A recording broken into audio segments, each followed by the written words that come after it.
دا قومي د ځانه لرې کړي دوستانو تاسو وګورئ ګریوان ته افغانانو که د فکر په نشه سره غوټه وای نو به ولې د وطن اواره وای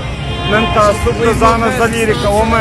د افغان تر نامه ځان قربانومه تاسو راسئ چې موږ جوړه یو جرګه کړو دا د ژبو تعصبونه سرچپه کړو خپل ښارونه او کورونه به ودان کړو په وطن کې به پوره د زړه ارمان کړو بیا به یو تر بله بولو سره وروڼه او دغه ماس په زړه به بل سي سره اورونه زموږ به جوړ سي په وطن کښې اتڼونه او زه صادق د دې اتڼ په انتظار یم د وطنه څخه لرې خوار وزار یم د خوارانو پر وطن باندې ژړېږم